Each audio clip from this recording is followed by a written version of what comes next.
My wife is not Jewish, and Society Hill welcomed her on the Bima, even though the synagogue where I grew up did not welcome her on the Bima. And that was a huge sign of respect and acceptance that I cherish and appreciate. I think for me as well, this has become our family. And I think my husband and I really wanted a place where our daughter Jamie could grow up. And people here have seen her grow up. She's 19 now. And, you know, people remember when I was bringing her in a stroller. Community. It's a community. When we come here, we feel comfortable. You know, we don't feel, you know, as if we have to explain ourselves to people. You can just relax. You don't have to perform. No one's going to judge you. And yeah, that's always been the case here. Like when like I said, I didn't grow up with any Jewish background, so I never had a bat mitzvah or anything like that. So when I first learned stuff here, I just didn't really have any fear about getting up and maybe have to get up in front of all those people like you guys did. But you know, people just accept you, and that's kind of, I guess, if there's any goal in life that anybody would aspire to, that's to have a place where people just accept you. But also, with passing of loved ones, family members, to see how the synagogue comes through is huge. And recently I've been going to more shivas than usual, and find that to be an incredibly enriching experience. The showing up with your feet matters. Choked up, so I'm just warning you. The community here is really special, and I didn't think I was going to cry this quickly. There's a lot of people here that are really dear to me and my family. And another thing that really means a lot is having taught you four and lots of kids here over, I don't know, I think I taught Hebrew school here, and then it's been about 20 years on and off, but I think Sunday school for at least 12, I think, in a row, to watch you guys grow up. Like, I taught you when you were 6 and 7, and now to see you sitting here as young men and women, that is incredibly rewarding. To see. My sister passed away almost 6 years ago, and the community, you know, pulled together. We did Shiva mostly at my parents' house, but they pulled together and did a Shiva at my house after I came back, and that actually was one of the most special events that, you know, I've had here.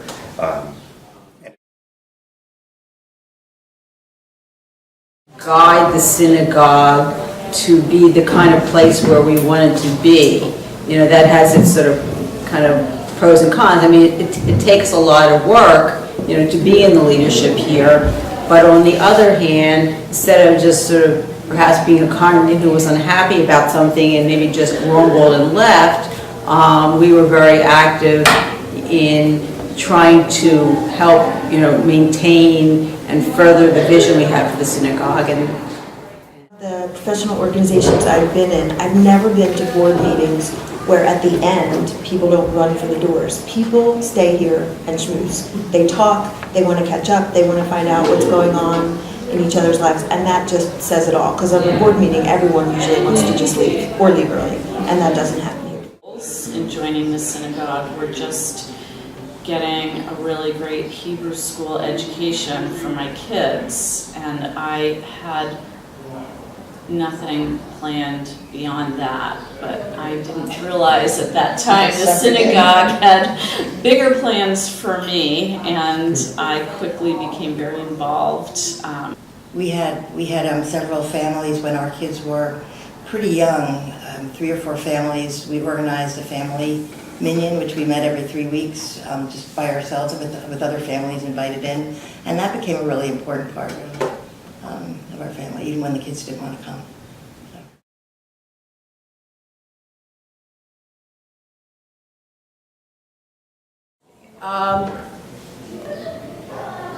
changing rabbis really forced us to focus on who we are and who we wanted to be. And we felt that we were a wonderful synagogue, but that there were certain things we wanted to do, to bring us forward. And I think perhaps in some ways we had our services and our interaction with the clergy, I think a number of us felt that there was too much of a distance now between the congregation, and the clergy, and we. Well, I think one of his great strengths is his openness and his ability to be present right there with you, and to kind of bring you in right where you are. You don't have to be at any point in your Jewish journey or knowledge or anything at all. He's amazing with children, and Neil and Avi were an amazing combination. It was like 2 and 2 equals 10.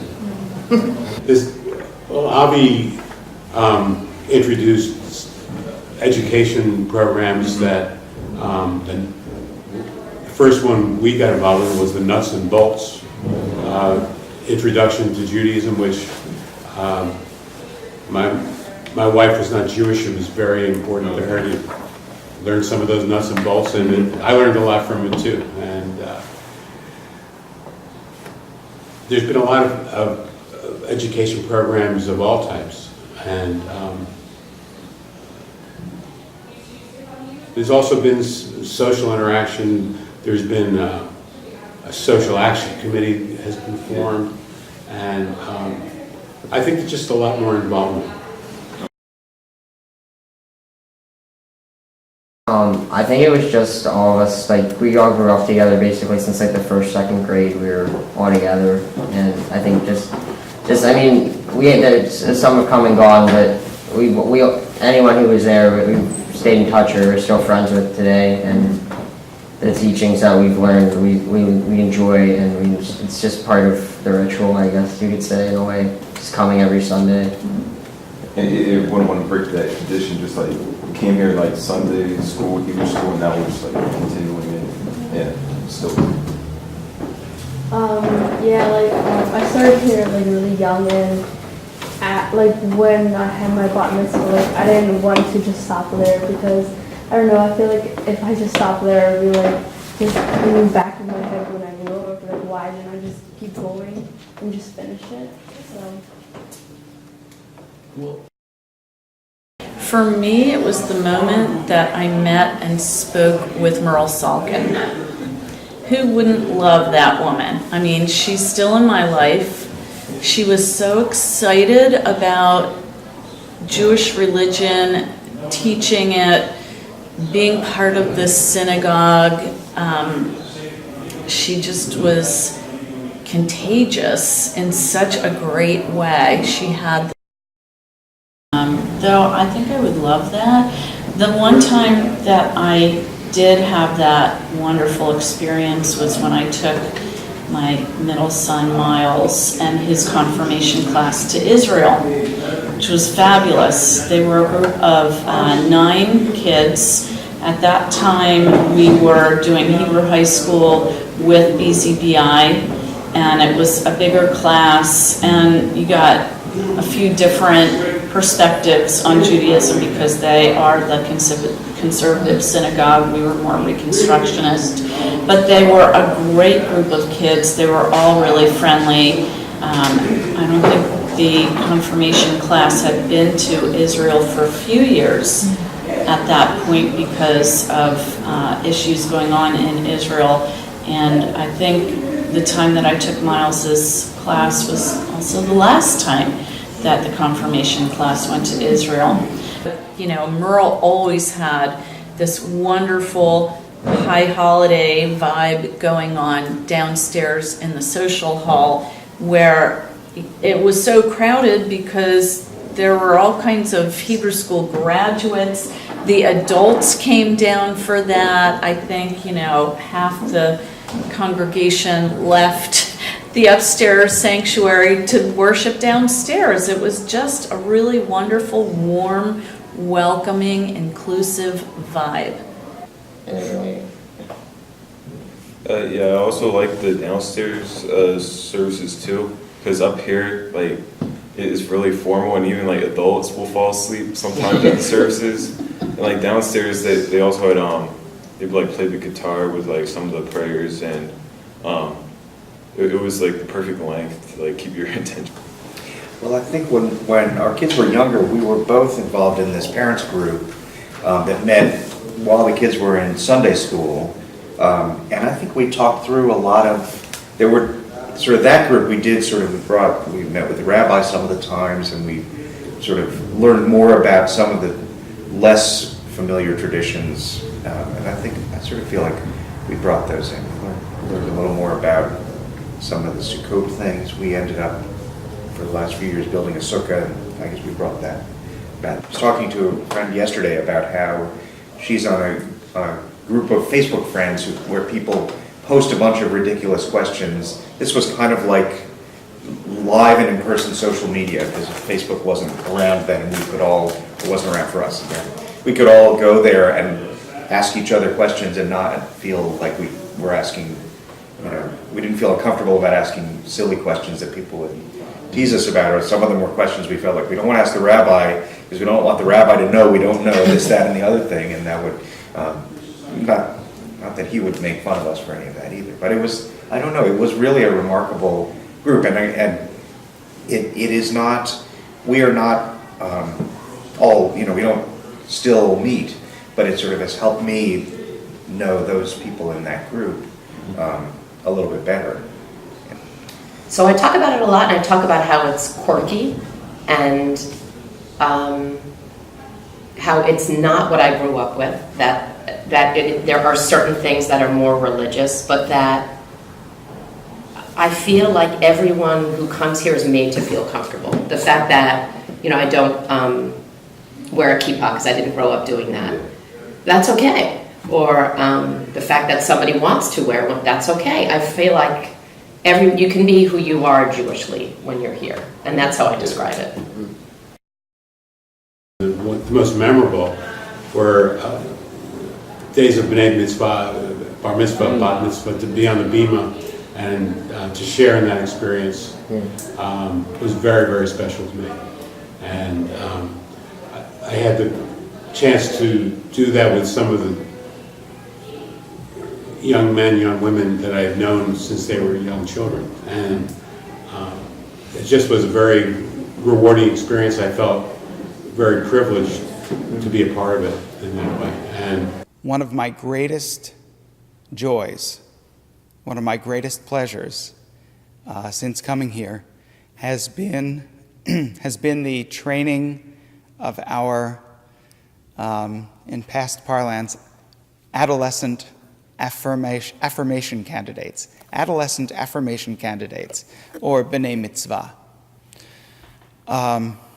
I have had the honor of teaching some really extraordinary young people who have, in many cases, gone on to further their Jewish education, either here in our Hebrew high school and gone on to confirmation, or gone on to Hebrew day school, Gratz High School. Dinner.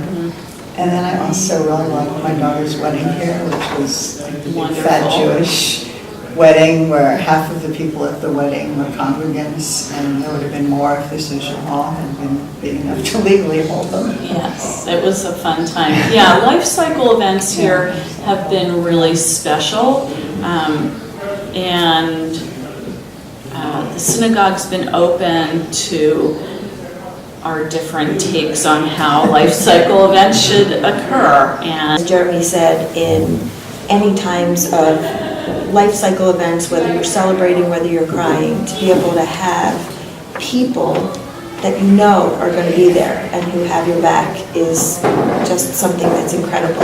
And I was fortunate to be president when Jamie was bat mitzvahed. And I just remember that feeling when she was on the bima and was getting the Torah handed to her the first time. And I just looked out to the congregation and thought, these people have watched her grow up. This is like the most important thing right now.